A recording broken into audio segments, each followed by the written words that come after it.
and I couldn't have come up with a better Apollo Creed than Carl Weathers. He was absolutely magnificent on his feet, an amazing body, the perfect voice, and he had this bearing that actually Carl came in. We were going to use Ken Norton, and Ken Norton goes, well, no, I'm going to go to the ABC Superstar competition. It fell out like 2 nights before. I said, oh boy. I tell you, I really believe in divine intervention sometimes, because he walks in and he starts audition, and he's doing the lines well, and then he gets up and he starts to box with me a little bit, and he bangs 2 or 3 off my head. I said, geez, this guy he really doesn't care if he gets the part, does he? I mean, he's putting lumps on my forehead, and he's really into it. Then he sits back down, and he goes, Mr. Abelson, I could do much better if you had a real actor reading with me. He goes, well, Carl, that's Rocky. That's the guy who wrote the scripts. He goes, oh, maybe he'll get better. You know what? I said, please, hire him. He's great. That's exactly the attitude I wanted. He was fantastic, and he still is. I remember I was taking a ride across country because I couldn't afford an airline flight, and I'm on the train for like 3 days with the dog Butkus. And Butkus at that time had this terrible flatulence problem. He had this gas, and so his gassing me across the entire country. I couldn't believe it. I mean, it got to the point where I said, Butkus, one of us has got to go. No one's going to sit in the car with us. I couldn't breathe. I said, I'm trying to concentrate on the character of Rocky. Is this foreshadowing? Is this dog telling me exactly how this film is going to come out? A stinker? I don't know. I'll never forget. I was like, the train pulls into Arizona, and it's like 4 o'clock in the morning. And I said, is it? I got to do it. So I picked up Butkus and a bear hug and tried to get him to go to the bathroom. And people said, why are you squeezing your dog? I said, you don't understand. It's a matter of survival. And anyway, he didn't. And again, it was a very, very smelly experience until I got to Philadelphia. And then he gets right to the hotel where I'm staying and decides to let it go and literally built a pyramid. I mean, it was the most unbelievable thing. I said, you know what? This dog has got to be in the movie. There's no question about it. There's somehow, I don't know what, but any dog that can do that has star quality or is extraordinary. And that's how Butkus got in the movie. You know, he and I, we kind of like lived together. He was the one that I would bounce ideas. So when I'm sitting there at 3 o'clock in the morning writing, I say, what do you think about that? Obviously, he would say nothing, so he's a perfect writing partner. And anyway, that's the story of me and Butkus.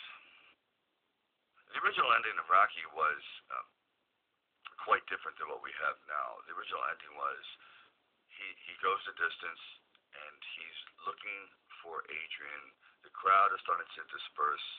You know, 1 minute after the fight, yes, he did a noble thing, but time moves on. The champion is carried out of the ring, and Rocky starts to meander through the crowd. He eventually gets to the curtain. He pulls back the curtain at the back of the arena and sees Adrian. And she gives him a slight hug, and he picks up this small pennant, like a flag, and hand in hand, they start to walk back to the locker room. There's no one talking to him anymore. There's just trash strewn everywhere, and they just see these 2 solitary figures moving off into the distance, off into, like, you know, being anonymous forevermore. But they just had that moment, and all he could think about was how much he loved her and just getting back to his life again, the real life. And it just didn't seem very, very satisfying. So after we had done that, and that was the poster shot, we thought, boy, wouldn't it be interesting to catch a man's moment, a man's life at the quintessential seminal moment. So we went back, and I have friends in the scene. I have producers in the scene. We had about 30 people. We only had the money to do like 1/4 of the ring, so just a little corner. And you see these people going around in a circle, milling around, and crowds of Rockies going, just get everything out of my face. He's yelling for Adrian, Rocky. And they had someone, as Adrian is running to the ring, again, very, very tight. They had like fishing line connected to her hat, and they pull her hat off. So, because I thought, wouldn't it be interesting that the first thing Rocky says when he comes into the ring is like, "Where's your hat?" I mean, he's so into her, into like the way she looks, and that he doesn't care that his eyes are swollen shut, his hands are smashed, and that he's done the greatest thing in his life. He doesn't say, "Look at me." He goes, "Where's your hat?" He's like, "I love you." He goes, "Oh, I love you too." Yeah, I mean, the visuals working, the sound is working, the body movements are all coming together at this absolute peak. And right there, when I embrace her, I was sitting with John Avildsen, and we froze right on the single frame when he is looking elated and he has her in his arms, and it's just this look of ecstasy. And the next frame, it went like, it just deflated. I said, there it is.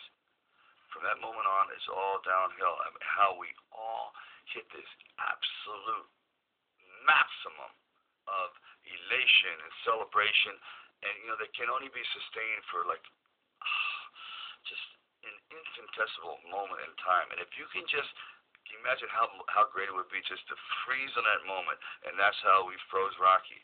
That the original Rocky, he went out at the height. His life will never be more rewarding or more important or more valid than that second. And it was a very, very difficult thing to do. I've been trying to do it in films ever since, to bring all those three elements together at the exact instant is it was like a minor miracle.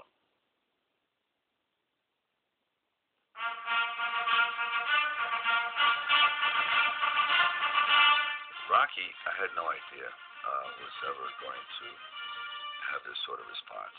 I just thought it was some nice footage because by the time the movie had done, it was probably about $950,000. It was very, very inexpensive. Many times we had just one take, and that was it. So when the screenings around Hollywood at the time were getting this unusual response, that people were actually reacting to the fight as though the fight were happening, I thought, wow, they're really invested in these characters, and I was starting to get phone calls from very, very celebrated people around town. I said, wow, this could be it. This actually is going to work. And I understand because I really had no true confidence in it because I had no film history, no real film knowledge. I was just working from, I guess, instinct, and I was not a filmmaker, and really not this is as a writer, nothing had ever been produced before, so I didn't know if my writing really worked. Then finally, it was being shown at the Directors Guild, and this was going to be the test. And there was about 900 people invited, and it was a packed crowd, and the movie was playing terribly. My mother was sitting next to me, and the laughs weren't coming where they're supposed to, and the fight itself seemed to be listless.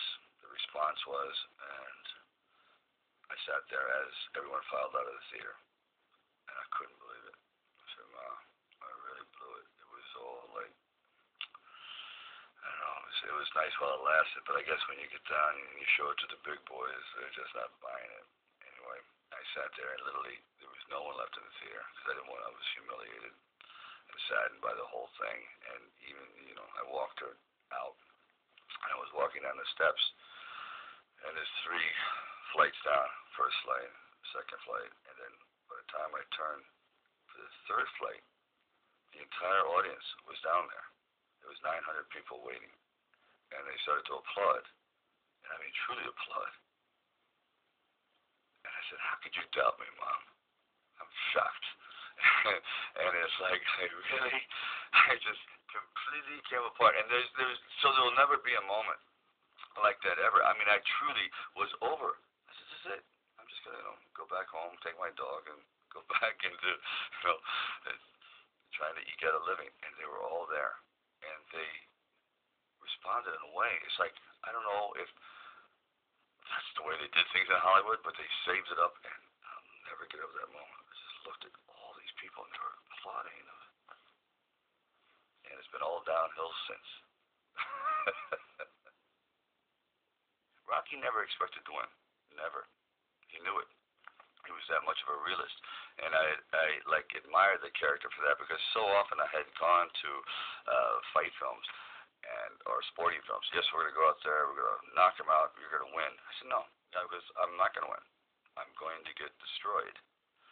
But if I can just be lucid, if I can still be standing on my feet, you know what? Then life isn't so bad. And I think, again, symbolically, at the very end of our lives, if we can still say, we were never humbled, we were knocked down, but we got up, and I can say, I lived life with integrity, and I took all the blows, as the song says, and I still prevailed.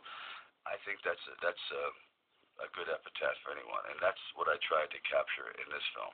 But more importantly, I also realized that you can't be alone to really succeed. No man really is an island, and it took the love of a woman that no one else loved.